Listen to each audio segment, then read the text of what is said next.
Hey, it's me Usna. എല്ലാ തിരക്കും കഴിഞ്ഞ് ഫ്രീ ആയിരിക്കും അല്ലേ? അപ്പം ഞാൻ ഒരു പണി ചെയ്യും. സെൻഡാങ്കിൾ ആർട്ട്. Are you ready? ഈ ആർട്ടിൻ്റെ തുടക്കത്തിൽ ഈ രീതിയിലുള്ള ബേബി ലൈൻസ് ആണ് വേണ്ടത്. പക്ഷേ ഈ പാറ്റേൺ വരയ്ക്കുമ്പോൾ ആദ്യം ഞാൻ കാണിച്ച പോലെയുള്ള മിസ്റ്റേക്ക് കോമൺ ആയിട്ട് ആർക്കും വരാം. ബട്ട് നമുക്ക് ലാസ്റ്റ് ഉള്ളതുപോലെയാണ് വേണ്ടത്. സോ ലൈൻസ് എല്ലാം കറക്റ്റ് ചെയ്ത് വരച്ചിട്ട് നമുക്ക് കർവ് ലൈൻസ് വരച്ചു തുടങ്ങാം. വളരെ അടുപ്പിച്ചും വളരെ അകലത്തിലും അല്ല വരയ്ക്കേണ്ടത്. ഇനി ചില കള്ളികളിൽ കുഞ്ഞു കണ്ണുകൾ വരക്കാം. വേണമെങ്കിൽ പിലിയിരുന്നോട്ടെ, ജസ്റ്റ് ഫോർ പൂക്കി ലുക്ക്. അവസാനം അത് കവർ ചെയ്യേ. എങ്കിലും ഒരു ഭംഗിക്ക് ഒരൊറ്റ പ്രാവശ്യം സെൻഡാങ്കിൾ ആർട്ട് ട്രൈ ചെയ്ത് എന്താ എൻ്റെ മാത്രം റെഡി ആവാത്തേ, എൻ്റെ ലൈൻസ് ഒന്നും കറക്റ്റില്ല എന്നൊന്നും ആരും കരുതരുത്.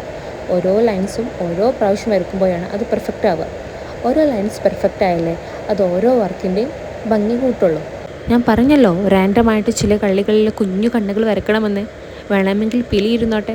ഓക്കെ, ഓരോ കണ്ണുകൾക്കും ഓരോ ഭാവങ്ങൾ കൊടുക്കാം. കഴിഞ്ഞ ഷോർട്ട് വീഡിയോയിൽ ഇട്ടിരുന്നത് സെൻഡാങ്കിളിനെ കുറിച്ചുള്ള ബാലപാഠങ്ങൾ നോക്കാമെന്നായിരുന്നു. ഓക്കെ, കുറച്ച് കാര്യങ്ങളൊക്കെ അതിൽ പറഞ്ഞു. ഇനി ശ്രദ്ധിക്കേണ്ട ഒരു കാര്യമാണ് എടുക്കുന്ന പേപ്പർ. സാധാ ബോൾ പെൻ ആണ് എന്നുണ്ടെങ്കിൽ പേപ്പറിൽ വരയ്ക്കുമ്പോൾ ചിലയിടത്ത് മഷി കട്ടിയായി നിൽക്കാനും ഒരു സ്മൂത്ത്നെസ് അല്ലെങ്കിൽ അതിൻ്റെ ഒരു പെർഫെക്റ്റ് പിക്ചറിലേക്ക് എത്താൻ അതിന് കഴിഞ്ഞോളണമെന്നില്ല. പേപ്പർ എപ്പോഴും കട്ടിയുള്ള റഫായിട്ടുള്ള പേപ്പർ എടുക്കാൻ ശ്രദ്ധിക്കുക. ഇത്രയും കാര്യങ്ങൾ ഇതിൽ ശ്രദ്ധിക്കാനുണ്ടോ എന്ന് ചോദിക്കുന്നവരോട് ആർട്ടാണ് നമ്മളുടെ മനസ്സിനിണങ്ങിയത് ചെയ്യാം. പക്ഷേ എപ്പോഴും ഓരോ കാര്യത്തിലും പെർഫെക്ഷൻ തേടുന്നവർക്ക് വേണ്ടിയുള്ള ചെറിയ ചെറിയ ടിപ്സ് അത്രയേ ഉള്ളൂ. നമ്മുടെ മേജർ പണി തീർന്നിട്ടുണ്ട്. നെക്സ്റ്റ് ഇനി നമ്മുടെ കുഞ്ഞു കണ്ണുകൾക്ക് ചുറ്റും ബ്ലാക്ക് വാഷ് അടിക്കണം. അങ്ങനെ പറയാമല്ലോ അല്ലേ? എനിക്കറിയില്ല.